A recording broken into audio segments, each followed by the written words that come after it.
Assalamualaikum warahmatullahi wabarakatuh. Alhamdulillahirabbil alamin wa bihi nasta'in wa ala umuri dunya waddin wassalatu wassalamu ala asrofil anbiya'i wal mursalin wa ala alihi washabihi ajmain, amma ba'du.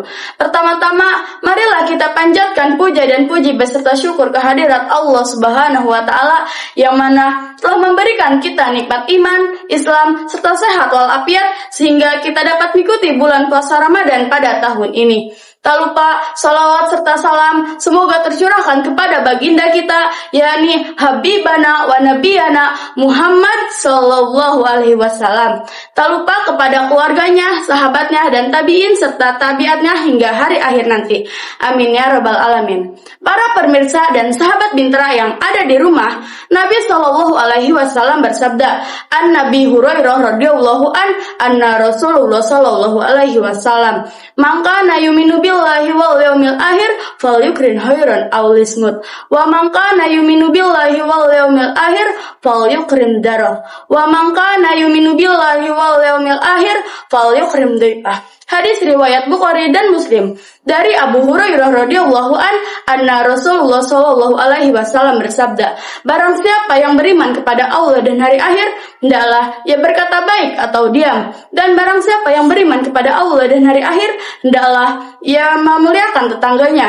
Dan barang siapa yang beriman kepada Allah dan hari akhir, hendaklah ia memuliakan tamunya. Hadis riwayat Bukhari dan Muslim. Dari Abu Hurairah radhiyallahu anna Rasulullah sallallahu alaihi wasallam, barang siapa yang beriman kepada Allah dan hari akhir, hendaklah ia berkata baik atau diam. Dan barang siapa yang beriman kepada Allah dan hari akhir, hendaklah ia menghormati tetangganya. Dan barang siapa yang beriman kepada Allah dan hari akhir, hendaklah ia memuliakan tamunya. Hadis riwayat Bukhari dan Muslim. Berikut merupakan hadis ke-15 dari kitab hadis Arba'in An-Nawawi, hadis yang menjelaskan tentang sikap seorang muslim. Apabila dia beriman kepada Allah dan hari akhir, Islam itu mengajarkan kepada makhluk yang untuk berkata baik kepada orang lain.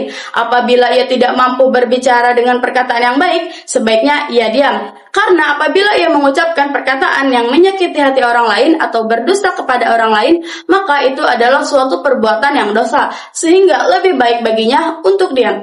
Kemudian, perintah yang kedua dari hadis yang ke-15 Arba'in An-Nawawi, bahwa seorang muslim harus menghormati tetangganya dengan cara bersedekah, berkata baik kepada tetangganya, dan jangan sampai seorang muslim melakukan tindakan atau ucapan yang buruk terhadap tetangganya. Kemudian, perintah yang ketiga dari hadis yang ke-15 Arba'in An-Nawawi, bahwa seorang muslim harus memuliakan tamu yang datang ke rumahnya. Apabila ada tamu yang datang ke rumahnya, hendaknya ia memberikan minuman atau makanan. Apabila ia tidak mampu memberikan minuman atau makanan, maka kita harus menjaga ucapan dan perilaku kita kepada tamu untuk melakukan sebuah kebaikan.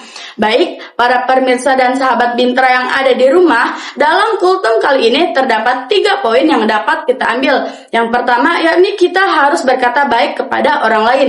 Dan yang kedua, yakni kita harus menghormati tetangga. Dan yang ketiga, yakni kita harus memuliakan seorang tamu. Dengan kita mengamalkan 3 poin tersebut dapat menjadikan diri kita lebih bijaksana terhadap orang lain, terhadap tetangga, dan terhadap tamu. Sekian kultum dari saya. Mohon maaf apabila ada perkataan yang kurang berkesan. Wabillahi taufiq wal hidayah. Wassalamualaikum warahmatullahi wabarakatuh.